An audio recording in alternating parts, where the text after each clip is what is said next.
Bom dia a todos. Retomando a segunda parte do nosso evento, evento esse que é patrocinado pela Subsecretaria de Inovação e Participação e também pelo IGOV-SP. Nós vamos abrir agora para perguntas. Eu queria saber se alguém quer colocar alguma questão aos nossos convidados.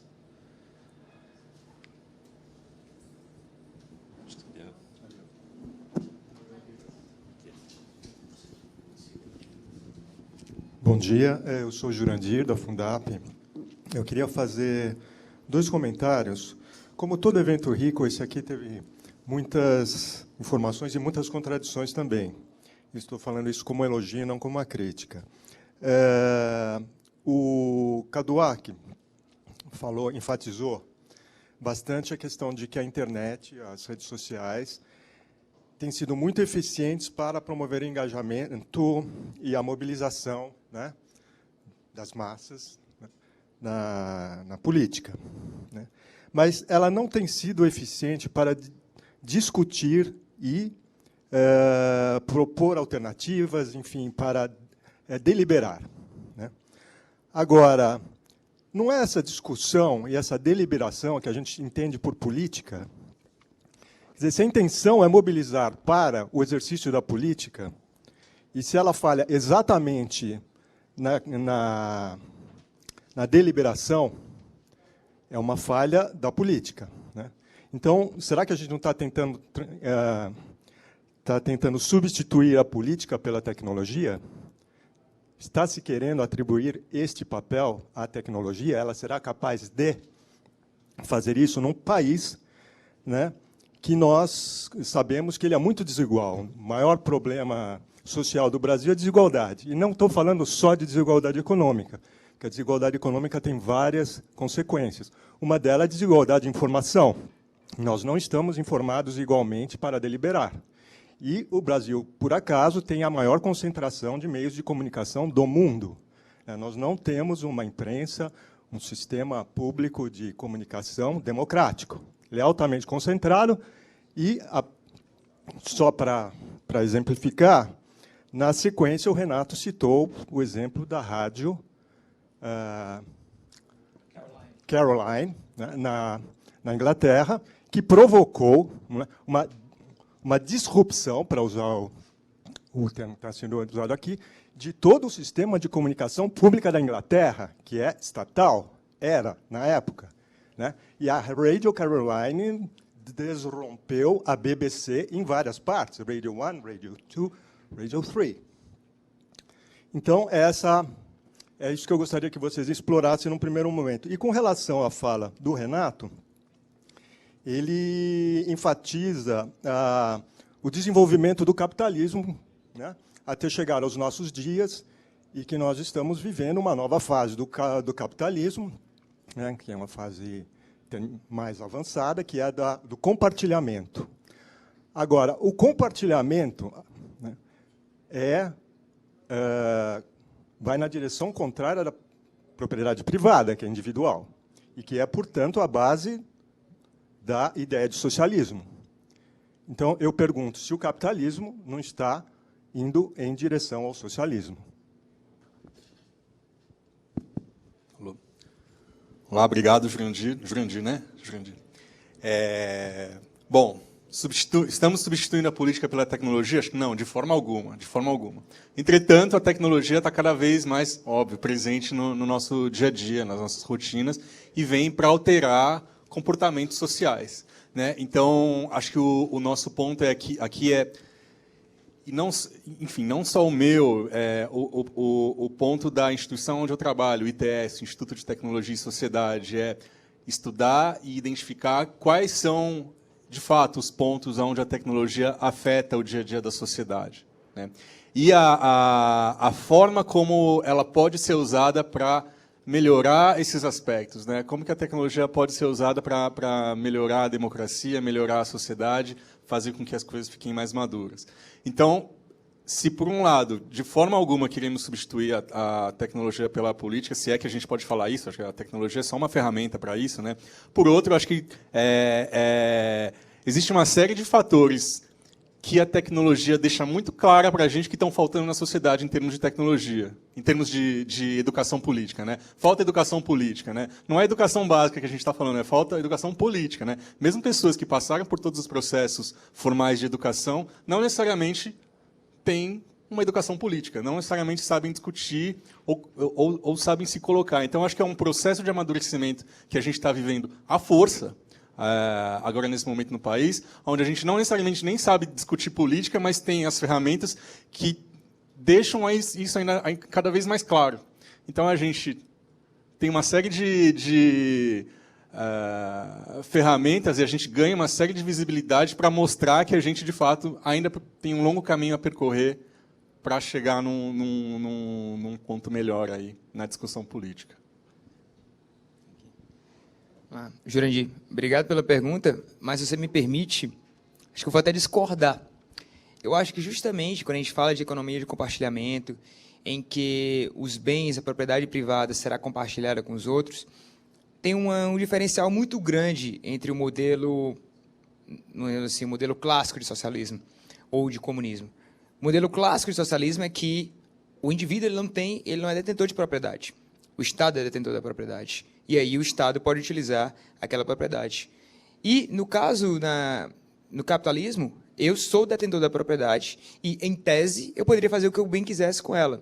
Só que o que acontece hoje é que você tem limitações por leis, por regulação, ao que eu posso fazer com essa propriedade que é minha. Então, vamos pegar aqui o exemplo do Airbnb. É minha casa. Eu paguei por ela de alguma forma. Se eu quiser compartilhar ela, eu deveria poder compartilhar. No caso, num governo socialista, a casa não seria minha. Eu teria que pedir autorização para o Estado para poder compartilhar. E aqui a gente tem um modelo diferente, que talvez ele seja o fato de ir até a confirmar os princípios do capitalismo, que é, por eu ser detentor da propriedade privada, eu posso fazer o que eu bem quiser com ela e não deve ser a lei, uma regulação restrita, que deve limitar essa minha atuação. Então, se eu quero emprestar, alugar o meu carro, se eu quero emprestar meu dinheiro, se eu quero emprestar meu carro, por que eu não poderia fazer isso? E aí você está evitando os excessos e, mesmo assim, aplicando, confirmando alguns dos ideais capitalistas, pelo menos nessa minha visão. Eu queria fazer uma pergunta para você, Renato. Assim, como um leigo na sua especialidade, eu sempre olhei assim o direito como umas regras claras e, além das regras claras, assim, quais são as consequências de não adotá-las, né? E eu estou vendo, estou com uma percepção de que o direito está se isentando disso e está caminhando para falar de princípios e deixando para que as regras sejam discutidas de acordo com a conjuntura, de acordo com o cenário, de acordo com o momento. Essa é a percepção de um leigo. Eu queria que você comentasse, como especialista que é, sobre essa percepção, para onde caminha, na verdade, o direito. Essa ideia, e assim, utilizar regras, por vezes, até principalmente se a gente for falar de tecnologia, talvez seja temerário porque ela pode não ser eficiente. Uma regra é o tudo ou nada, ou é ou não é. Se existe, eu violo, tem a punição. Enquanto o princípio, pelo menos na teoria, a gente chama de mandado de otimização. O princípio ele deve servir para otimizar uma situação específica. Eu vou utilizá-lo para poder fazer uma interpretação, para fazer uma análise e pegar aquele caso concreto e aplicá-lo e fazer funcionar de uma forma mais eficiente. Às vezes tem conflito de princípios, você vai tentar aplicar os princípios da forma que seja mais adequada. Eu acho que nós temos algumas leis hoje no Brasil, sim, que são principiológicas. Vamos falar do Marco Civil da Internet. O Marco Civil da Internet, ele não é uma lei, apesar de ser chamada de Constituição da Internet, a nossa Constituição, ela ser classificada como uma Constituição analítica, prolixa, em que ela tem muitas situações em que outros países eles não estariam nem previstos na Constituição, mas sim numa lei numa norma infraconstitucional. Ela tem muitos princípios. Quando a gente fala do princípio da dignidade, qual é o maior princípio que rege a Constituição? O princípio da dignidade da pessoa humana. Ela em si já é principiológica. Vamos pegar o Marco Civil da Internet. O Marco Civil da Internet, quando ele foi concebido, até com a ajuda de muitos dos colegas aqui do Ricardo, ele foi concebido com base em 10 princípios gerais de funcionamento para a internet no Brasil. Nunca foi a intenção do Marx pela Internet ditar como iria funcionar a internet no Brasil, ou ditar como os negócios, os modelos de negócio iriam funcionar. O que o Marx viu foi, hoje nós temos uma liberdade tão grande que alguns players do mercado, algumas entidades, públicas ou privadas, elas têm praticado alguns abusos. É necessário nós vamos tentar colocar alguns limites a esses abusos e deixar o que for possível em aberto para o mercado e para os players. Então, só que essa ideia de deixar em aberto, também ela coaduna, condiz com a lei, ela não é a única fonte do direito. Princípios são fontes do direito, os costumes são fontes do direito, outras normas também são fontes do direito. Nada impede que o magistrado, no caso concreto, ele utilize de outras interpretações. E no Brasil, quando a gente vai falar de direito, a gente até tem essa limitação geográfica, no Brasil a gente tem muito que a gente tem que ter lei para tudo. Tem que existir uma lei específica para tudo, se aquela situação é nova, não tem lei, tem que criar uma lei nova. Será que realmente é necessário ter lei para tudo? É um advogado falando disso, mas será que eu não posso interpretar aquela situação, lidar com aquela situação, sem necessariamente haver uma lei específica, ou tendo o que a gente chama de normas abertas, que na tecnologia é muito eficiente, porque permite aplicar a norma durante a evolução da tecnologia? Será que não é possível ter normas abertas que eu posso utilizar para analisar um caso concreto? Eu sou, muitas vezes, partidário dessa situação, que uma norma ela deveria não regular todas as situações da vida, mas sim coibir abusos quando necessário. Ok. Tem uma questão ali no fundo.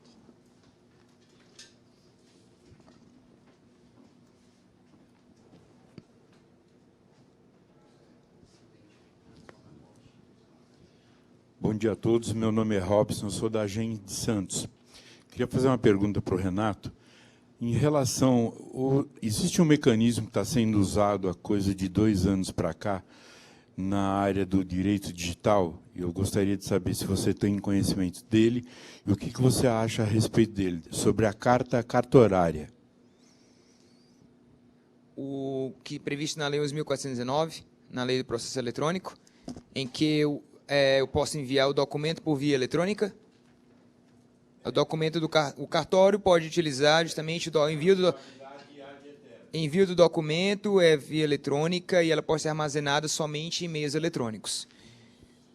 Eu acho ótimo. Eu acho ótimo, porque a gente tem ainda a gente é ligado, e a gente estava até falando aqui no intervalo, a gente é muito ligado ainda no meio físico. As novas gerações, elas não estão ligadas no meio físico e provavelmente as futuras não vão nem se importar. E quando a gente tem um documento que é armazenado em meio eletrônico, primeiro, juridicamente ele tem plena validade, tanto com base na Lei do Processo Eletrônico, tanto com base nas alterações feitas do Código Civil, novo Código de Processo Civil agora, quanto com medida provisória que trata sobre o tema, tem plena validade jurídica e ele será aceito como qualquer outro documento se físico fosse. Talvez a questão seja, será que um documento eletrônico, será que não é um perigo mantê-lo ad eterno? Quais são os perigos que podem existir em perder aquele documento eletrônico? Será que os perigos seriam maiores do que um documento físico? Eu sempre achei que o documento físico era mais fácil perder. Eu sempre achei que se eu mantenho um documento fisicamente e eu simplesmente não tenho como, se eu fizer uma cópia, aquilo ali é uma cópia de um documento eletrônico é um original. Você utiliza alguns algoritmos para garantir essa originalidade, essa autenticidade e essa integralidade do documento, mas ele é original. É tanto que nós temos ideia, quando a lei do fax ainda era muito utilizada, quando a gente utilizava o fax e começou a ter o fax modem, será que aquele documento que eu envio via o fax modem, do modem que está conectado no meu computador, ele é uma cópia ou ele é um original? Porque eu produzi no meu computador e estou enviando. Só que aquele ali que eu estou enviando, qual a diferença que ele vai existir entre o original que está armazenado no meu computador e o que foi enviado?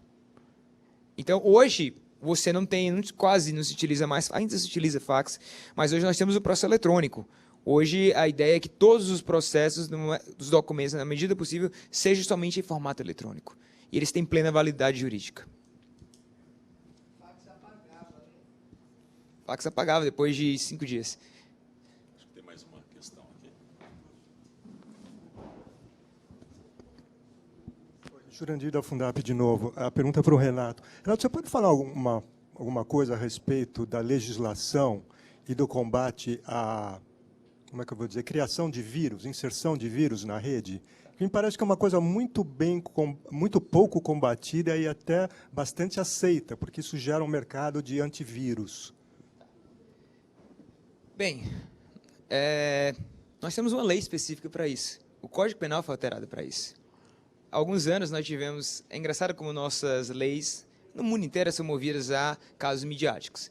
E nós tivemos o caso Carolina Dickmann, em que o caso Carolina Dickmann resultou na conhecida Lei Carolina Dickmann, que alterou o Código Penal e criou um crime que é justamente de acesso não autorizado a sistema informático mediante quebra de medida de segurança, que é acessar um sistema quando eu não tenho a senha. Ou eu vou lá e acesso o sistema, utilizo um backdoor, utilizo alguma outra coisa.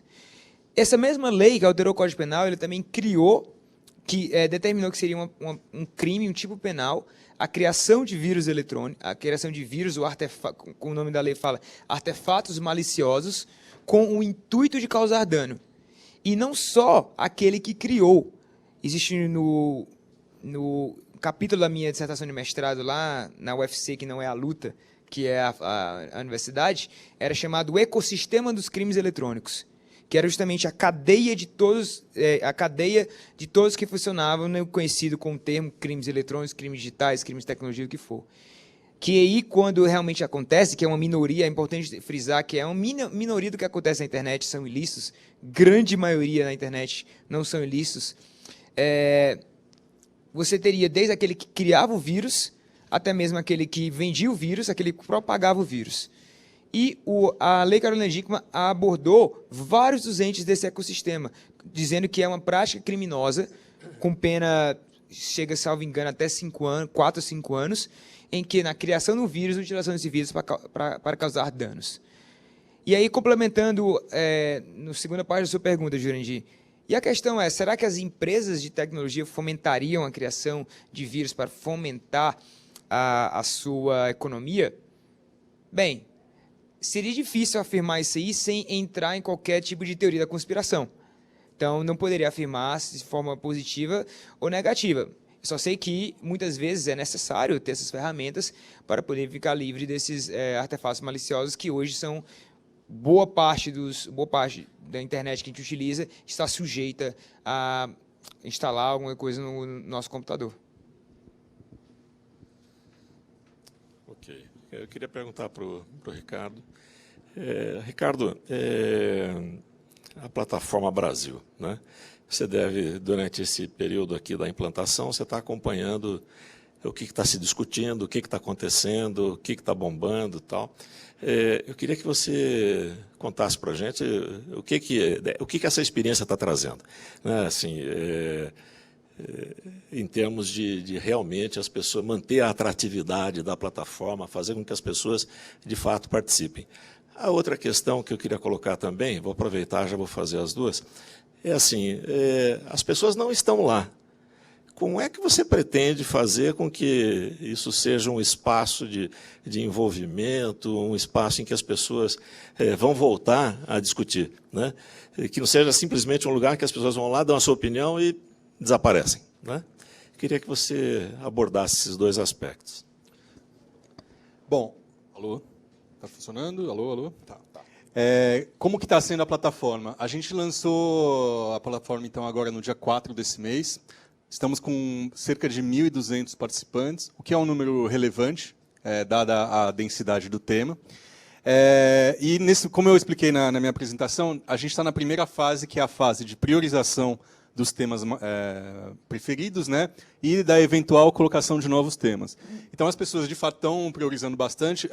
Os temas mais priorizados sempre mudam de dia para dia, né? Mas sempre é alguma coisa relativa à transparência ou à participação das pessoas com a tecnologia. Seja acesso aos gastos dos políticos, seja voto pelo celular, mas sempre tem alguma coisa de tecnologia entre os primeiros locais, o que eu acho que é muito interessante. E também tem, dos temas propostos, sempre tem os clássicos, né? Voto distrital, distritão, descompatibilização de partido, de mandato, e etc. Né? Sempre tem os temas que aparecem na mídia e sempre tem casos curiosos. Né? Tem muita gente falando de legalização da maconha, que pese não seja esse o tema que a gente está tratando. Tem muita gente que fala de... Tem alguns casos de gente pedindo mais educação, mais saúde, então...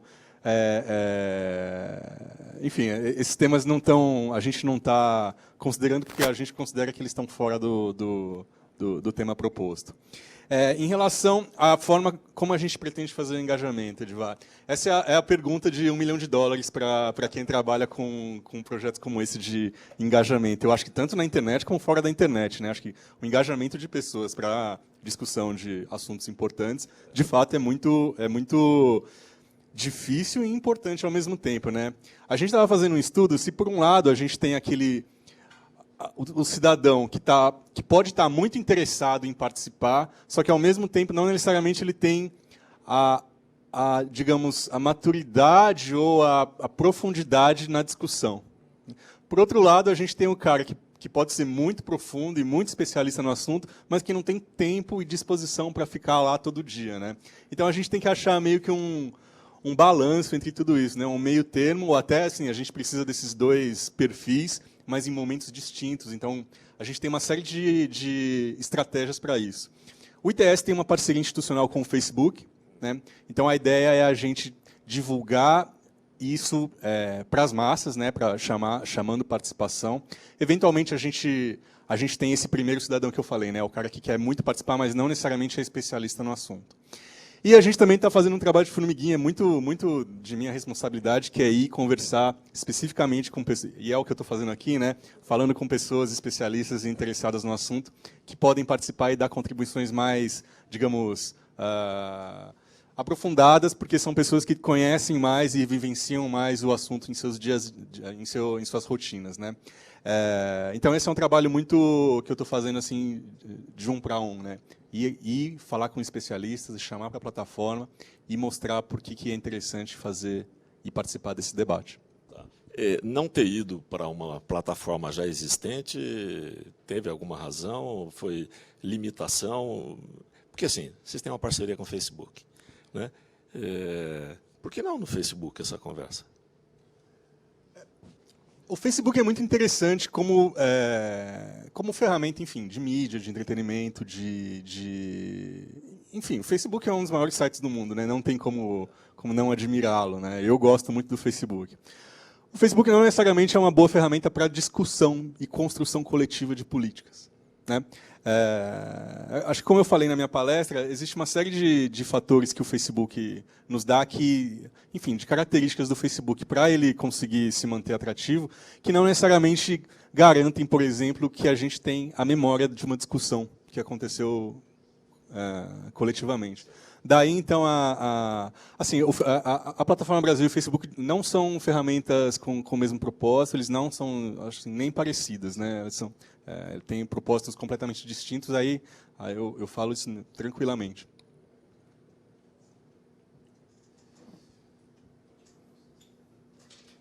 Edihan, Secretaria de Governo. Você me explica de novo essa questão de como o Facebook pode ser conservador nas suas soluções, porque ele vai fechando as coisas e vai excluindo aquilo que você não olhou, e, no fundo, ele vira um cachorro mordendo o rabo, porque se todo mundo pensa igual sobre o que está falando, fica lá.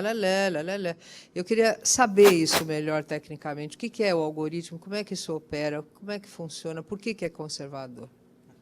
Não sei se conservador é a palavra, mas... Conservador contrapondo com inovador.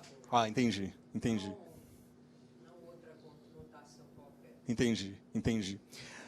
O Facebook tem uma determinada quantidade de algoritmos que faz com que você, a partir das pessoas com quem você tem contato e com as coisas que você curtiu, ele consegue criar um determinado tipo de perfil e identificar que tipo de informação você gosta de receber. Então, eu gosto muito de carros, por exemplo. Eu recebo comentários sobre carros na minha timeline o tempo todo, né? Eu converso muito com determinadas pessoas que, enfim, são meus amigos, ou eu acesso muitos os perfis de pessoas que eu admiro ou de instituições que eu admiro, né? Eu tendo a receber mais informações dessas pessoas, né? Qual que é o risco desse tipo de comportamento, né? Tem muitas pessoas que têm o Facebook como a principal fonte de notícias e informação para as suas vidas. A partir do momento que você deixa o jornal, que em tese tem informações sobre tudo, e passa a ter como fonte de informação o Facebook, você passa a ter um nível de informações viesada para... Você não está se informando, você está restringindo, exato, as suas fontes de informação. Então, você tende a receber só informações que você concorda ou que você gosta. Entendeu? Daí o risco, então... Isso, exato, exato. O Google, quando você chama, ele chama tudo que você gosta, ao lado, assim, você senta... Exato, exato. Por isso que o argumento é uma ferramenta interessantíssima para entretenimento, né? Eu estou vendo aqui coisas que eu gosto de ver, coisas que eu enfim, que me entretêm, né? Não necessariamente uma boa fonte de informação e, de fato, não é uma boa fonte de discussão. Depende da inovação que a gente está tratando. Para a inovação aqui, nossa, que é a inovação para a participação política, não é a melhor ferramenta. Em fornecer algo diferente que pode... Eu entendi. Nesse sentido, sim. Concordo. Concordo. Pode não ser uma boa ferramenta. Inclusive, algumas parcerias estão sendo feitas agora, que você tem no Facebook, você ainda tem um problema que o conteúdo externo ele não é consumido lá, você tem que sair. E agora o Facebook devendo algumas parcerias que é interessante, que determinados conteúdos específicos serão consumidos dentro do próprio Facebook. Então nós temos jornais como New York Times, National Geographic, BBC que fizeram esses acordos. Qual a diferença? Então, se eu sou uma empresa, se eu sou o Estado de São Paulo, e eu não fiz esse acordo para exibir o conteúdo dentro do próprio Facebook, dentro da própria timeline, conteúdo completo e não só o título, porque a gente vê o título e uma notícia bonitinha, e uma foto bonitinha que vai chamar a minha atenção. E alguém vai ter que clicar no link e vai sair da plataforma e acessar o site. Só que se eu sou um jornal que fiz esse acordo, os usuários, espera aí, eu não preciso nem sair do Facebook. Em muitos casos, eu não preciso nem gastar meus dados em outro, eu vou ver só no Facebook. Então, vai ter preferência entre uma determinada mídia, um determinado veículo de comunicação, em que está sendo exibido não só com base nos interesses pessoais e no perfil que foi traçado sobre aquele usuário, mas também em acordos comerciais. Então, isso está sendo muito discutido hoje em dia.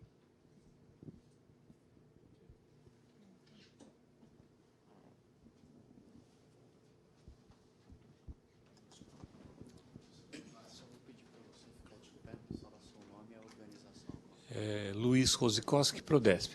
Para o Ricardo, fiquei com uma dúvida, Ricardo. A impressão que eu tive é que vocês discutem uma coisa por vez. Ou seja, no momento a discussão é política para o século XXI, entendeu? E que aí vamos supor que eu gosto de carros e acho que a política as montadoras no Brasil cobram caro, tem um alto lucro, o imposto é alto, eu quero abrir uma linha de discussão de política pública para mudar isso aí. Vou ter que esperar e tal, ou vocês suportam mais que uma, aceitam mais que uma? E uma última pergunta é assim, vamos supor que o governo do Estado, gostei da proposta da ferramenta, dividir em 3 áreas, tem já tudo estruturadinho. Se você diz assim, mas o governo do Estado quer discutir coisas internas e não dentro da plataforma Brasil, quer ser parceiro da plataforma Brasil com a plataforma Brasil-São Paulo. Está previsto isso? Obrigado pela pergunta, Luiz. Ótimo, principalmente sendo da Prodesp.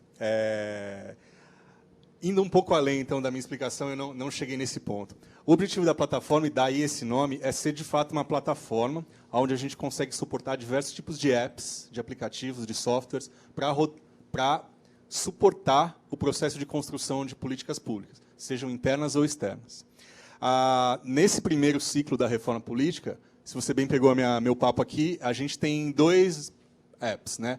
O primeiro, que é a fase de priorização, o app chama All Our Ideas, que é esse que é desenvolvido pela Universidade de Princeton. E o segundo é algo parecido como o Reddit, que é um app de fórum de discussão. Por que a gente usou esses 2? Porque a gente achava que eram os mais adequados para suportar a discussão da reforma política. O próximo da segurança pública, por exemplo, não vai ter o All Our Ideas, que a gente não quer priorizar, a gente quer passar direto para a fase de discussão. Então, respondendo sua pergunta de uma forma mais clara, a gente acabou de lançar a plataforma, então a gente funciona em ciclos. Então, sim, a gente está rodando o ciclo da reforma política no século XXI, depois vamos rodar o da segurança, eventualmente vamos rodar 2 ciclos ao mesmo tempo, sempre com algum tipo de temática. Mas a ideia é disponibilizar a plataforma para qualquer pessoa utilizar. Então, eu tenho uma base, assim, que é customizável, que qualquer pessoa pode pegar e usar, sei lá, o síndico do prédio quer rodar uma consulta entre os seus condôminos. A ideia é que a plataforma possa ser utilizada para isso, com diferentes tipos de aplicativos. Então, se para o síndico o melhor seria ter uma ferramenta de geolocalização pelo celular. E existe já alguém que já desenvolveu um aplicativo para isso e é gratuito. A ideia é que a plataforma consiga receber esse aplicativo e que ele consiga ser utilizado dentro da base que a gente criou. Então, a ideia no futuro é, sim, é disponibilizar não só um site com 3 fases, da forma que eu prometi aqui, mas disponibilizar uma ferramenta que serve como plataforma, que qualquer pessoa pode usar, independente do tipo de temática ou de ciclo. Mas sempre focando na construção coletiva, seja de políticas públicas, seja de assuntos públicos, coisas que tenham interesse público, digamos. Ok?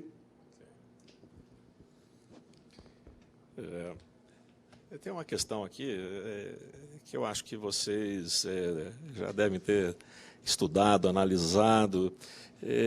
Bom, a gente tem observado essa questão da discussão, né? Ou seja, uma coisa é você debater um tema, outra coisa é você escrever sobre o tema, ou seja, às vezes a gente parece muito mais agressivo ao escrever num post do que falando, né? Porque quando você fala, você tem a sua entonação, a sua imagem, né? Ele pode ser interpretado de uma forma diferente do que um post. A gente tem visto muito essa questão aí do discurso do ódio, né? E eu fiquei imaginando assim, tem uma iniciativa do governo federal do Humaniza Rede, né? Eu queria saber assim, vocês andaram lendo sobre isso, andaram analisando, qual é a opinião de você, do Ricardo e do Renato a respeito desse projeto sobre essa questão do discurso do ódio. E, assim, quais são as consequências disso, né? Isso é um processo de maturidade ou isso é um processo que a gente deve agir de forma coercitiva?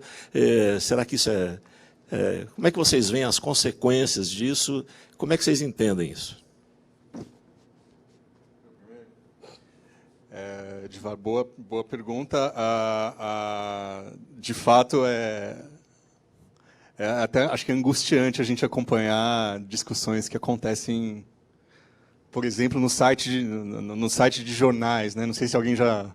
É desesperador, né? A gente vê na Folha de São Paulo uma notícia mais ou menos polêmica, até nem tanto polêmica, mas a gente começa a ver os comentários e você começa a perder a fé na humanidade, né? Você fala, meu Deus, o que está acontecendo aqui? De fato, acho que é um longo processo, a gente não tem educação, não sei se educação é a palavra, enfim, preparação ou até cultura para discussão pela internet. Na internet as máscaras caem, né? As pessoas parecem que ficam muito mais seguras de não ter ninguém na frente delas e poder falar o que de fato elas pensam. Acho que o objetivo é justamente a gente ir aprendendo e amadurecendo e e vendo com experiência como que a gente pode melhorar esse processo, né? Eu ainda acho que a gente tem um longo caminho, considerando aí aqueles diferentes tipos de cidadão que a gente espera para a plataforma, né? A gente sabe que, eventualmente, a gente não vai ter as discussões mais profundas e acadêmicas, nem sei se esse é o nosso objetivo, mas sim, é um processo de construção. Vamos colocar todo mundo discutindo e ver o que pode acontecer. Eu não conheço o projeto, mas acho que a sensação geral que não só eu tenho, o pessoal do ITS que trabalha comigo, acho que todo mundo que trabalha com ITS ou com política, né, é de decepção em relação a como a internet vem sendo usada para discussão, né? Acho que a gente vem trabalhando há anos aí por mais inclusão digital, mais participação, mais acesso. Vamos ensinar inovação para os órgãos de governo, para os servidores públicos. Vamos ensinar a Web 2.0 e a gente chega nesse ponto onde as coisas estão um pouco mais consolidadas e a gente vê a forma como isso está sendo usado e decepciona, né? Assim, fala, nossa, chegamos já nesse estado, estamos super avançados na implementação das tecnologias, mas não na sua utilização. Então, acho que a gente tem um longo caminho para trilhar. Eu não sou, assim, sendo bem realista em relação a isso. Humanize. Eu contribuí indiretamente com um pouco da criação do Humanize a Rede, até com algumas discussões que eu participei, até mesmo algumas discussões sobre aspectos técnicos e alguma tecnologia. Então, a ideia do Humanize Redes é identificar na internet, nas redes sociais, discursos de ódio e tomar alguma medida com relação aos discursos de ódio. Seja para tentar responsabilizar, isso por uma entidade, por meio de uma política pública, ou seja, um movimento do governo federal. E seja para identificar o real responsável por aquele discurso de ódio, seja para remover aquele conteúdo que tem natureza ilícita, e por ser uma ideia que seja isso não tem que partir somente do indivíduo, mas de uma entidade centralizada.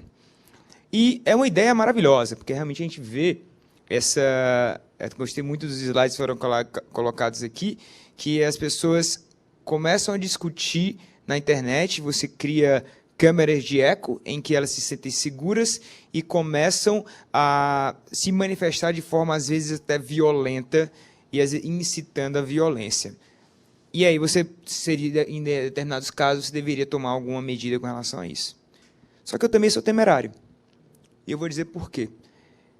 Eu sou partidário muito, assim, tanto na minha viés acadêmico, viés profissional, da liberdade de expressão.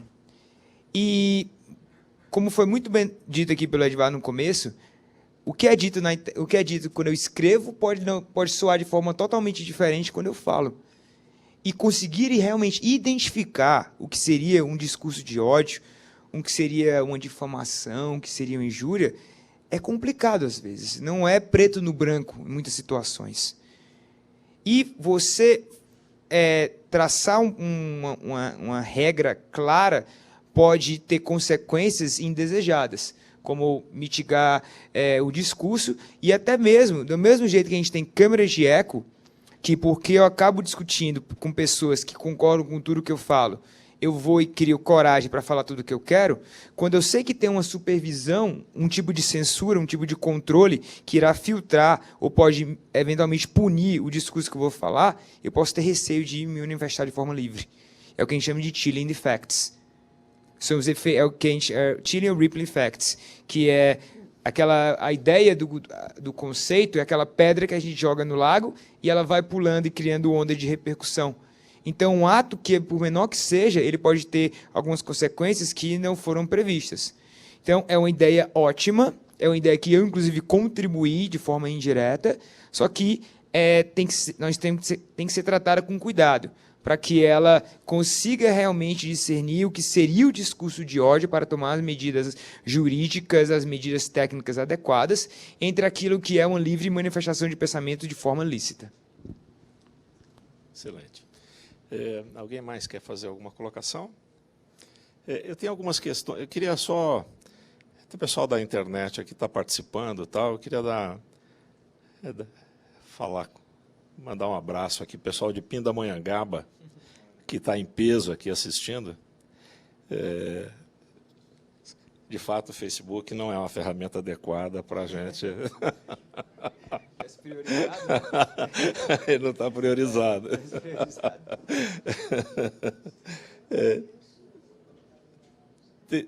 Tem uma pergunta aqui, é da Bruna Bonfim, falando que a tecnologia é uma ótima ferramenta, porém, como sabemos, existem muitos riscos, até que ponto é confiável, até que ponto podemos ir para não perder a privacidade. Ou seja, tem uma preocupação aqui com a questão privacidade. Como é que a gente pode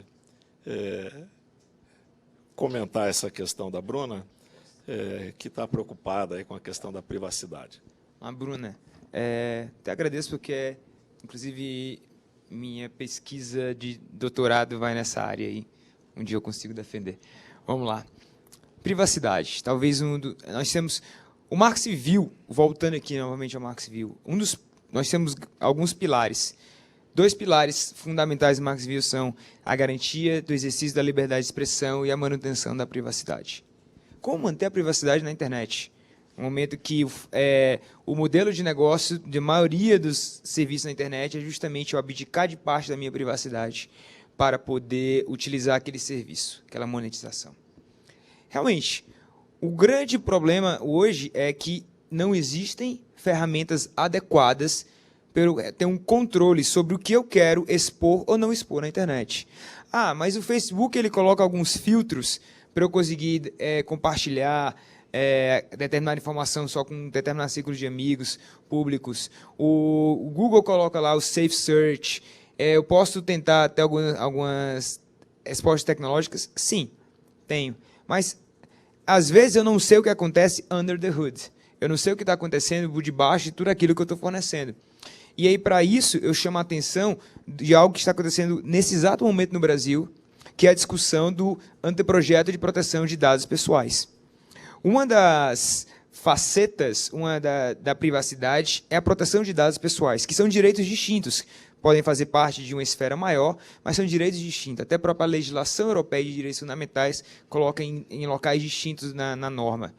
E a ideia é, o que uma lei geral de proteção de dados quer criar são ferramentas adequadas para o cidadão titular dos dados, seja a forma que eles forem utilizados, autorizar e saber o que está sendo feito com eles. Então, nós temos hoje o Ministério da Justiça, do mesmo jeito que fez com o Marco Civil na internet, hoje nós temos uma discussão pública, quem quiser acessar mj.gov.br/dados pessoais, nós temos um anteprojeto lá para qualquer um ir lá e colaborar. Muito similar com a Plataforma Brasil aqui, você vai lá e pode colocar a sua opinião. E aí a ideia é que daqui a um tempo nós temos uma lei que garanta, que forneça ao cidadão instrumentos, esperamos que eficazes, para ele poder determinar e autorizar o que pode ser feito com seus dados. Se ele quiser compartilhar mais, é uma escolha dele. Se ele quiser controlar, ele vai ter que dizer, peraí, eu vou compartilhar só essa parte, porque é o mínimo que eu preciso para utilizar aquele serviço. Então, a gente, alguns dados interessantes. Agora, eu fico na dúvida, quando você está comentando isso aí, desculpe interromper, mas assim, até que ponto é o cidadão ou é o modelo de negócio ou é a tecnologia que vai definir o que você vai compartilhar? Eu estou partindo do seguinte princípio. Quando a gente fala de regulação do Uber, até que ponto é a lei que regula, até que ponto é o Uber que regula o mercado?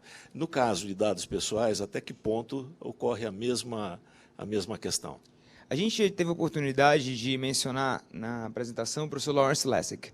O professor Lawrence Lessig, ele mostra, ele tem uma teoria da regulação, que não só a lei regula a tecnologia, mas a tecnologia também influencia a regulação. Vou dar aqui e até o comportamento da sociedade e do mercado. Deixa eu pegar um exemplo banal. Poucos de nós utilizávamos o cinto de segurança, que é uma tecnologia para garantir a minha vida, até que tinha uma lei que determinou a utilização do cinto de segurança. Então, a gente nunca pode dizer que é a lei que irá influenciar a tecnologia, somente a lei, ou a tecnologia que vai influenciar a lei. É sempre uma confluência de fatores em que você tem, pelo menos o professor Lawrence Lessig fala, nós temos 4 grandes fatores. Tecnologias, que eles chamam de arquiteturas de controle, a lei, o mercado e o comportamento natural da sociedade. Então, se alguém entrasse nessa sala hoje vestido com o maiô do Borat, do filme Borat, nós automaticamente nós olharíamos e nós provavelmente haveria um ostracismo, uma arquitetura de controle para excluir do recinto. Tem uma lei determinando isso? Não tem. Tem uma tecnologia determinando isso? Não tem. Mas o comportamento da sociedade moldou o comportamento, que é um modelo de negócio, não seria, mas é um modelo do nosso senso natural. E aí, você, respondendo aqui, será que a tecnologia é que vai influenciar a minha privacidade? Sim, por isso nós temos algumas hoje, até alguns conceitos que a gente chama de Privacy by Design, que é e Data Protection by Design, que é desde a concepção do modelo de negócio, a fabricação da tecnologia tem que ter a privacidade como norte. E também nós temos, quem é que vai obrigar a ter essa privacidade como norte muitas vezes?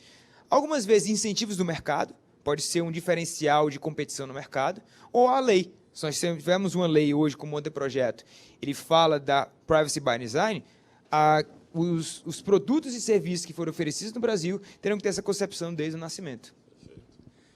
Ricardo, como é que você trata essa questão lá, na sua plataforma? A questão, é possível você trabalhar de forma privada ou você sempre tem que adotar uma identidade ali? Né? Lá na Plataforma Brasil, a gente exige que as pessoas que participam de discussões falem quem elas são. Justamente para garantir um certo nível de... Não para garantir, mas para tentar exigir algum tipo de civilidade na discussão. Então, na nossa opinião, quando a pessoa coloca a cara, ela está se responsabilizando pelo que ela está falando. Né? Se ela não concorda com um determinado tipo de opinião, ou se ela defende alguma coisa, ela está assinando isso, ela está colocando a cara dela lá e falando, eu estou aqui, eu defendo isso, e eu acho que isso faz parte do processo de discussão também. Enfim, as pessoas se colocarem, né? Colocarem sua opinião e assumirem as suas opiniões. Em relação você falou da privacidade também, né? A gente tem uma total clareza na nossa política de privacidade, então de não usar os dados, enfim, eu estou dentro do ITS, né? E nossos diretores são os que trabalham com isso, né? Então não dá para ser irresponsável em relação a esse assunto. Então a gente tem muita atenção em relação a isso. Alguma outra questão? Eu tenho aqui alguns comentários. O Tiago Nazaré, ele coloca aqui uma questão a respeito que ele comenta o seguinte, que nosso problema não é de leis, e sim de cumprimento das leis, né? Quando a gente inicia esses esforços em criar princípios, leis, será que não estão criando um emaranhado aí de regras que continuarão a não ser cumpridas? É um exercício de um livre pensar aqui. Assim, talvez o grande problema não seja ter leis, mas fazer com que as leis sejam cumpridas. E eu tenho um termozinho da análise econômica e até mesmo de economia comportamental que fala que o homem é movido a incentivos. Então, ele irá realizar determinado ato se ele tiver o incentivo adequado. Quando a gente fala de privacidade, o que é que vai levar uma empresa a moldar o seu modelo de negócio? Principalmente incentivos econômicos, se esse for o objetivo da empresa. O que é que vai me levar a cumprir determinada regulação? Se houver incentivos, seja de natureza até mesmo de vida, seja interesses próprios, seja interesses econômicos. Então, talvez, o problema não seja ter leis, somente leis. Talvez seja criar determinados gatilhos de incentivo que façam que as leis sejam cumpridas. Então, seja através do mercado, seja para tentar moldar comportamentos das pessoas. Então, compartilho, eu não sou partidário de ter lei para tudo, como eu já até falei aqui. Mas se é para ter uma lei, não adianta ter uma lei que simplesmente não vai ser cumprida. E muitas vezes o legislador não leva isso em consideração. Que incentivos eu criarei para a sociedade para poder fazer com que eles cumpram essa lei? Segurança pode ser um deles. Determinado que eu garanto, eu coloco uma legislação nova que irá regular determinado modelo de negócio, eu digo, eu não vou alterar o modelo de negócio, eu vou apenas garantir que, ao utilizá-lo, ele será feito de forma mais segura. É um incentivo. E assim poderia ser uma forma mais eficiente de fazer as leis serem cumpridas. Quer complementar, Ricardo? Não?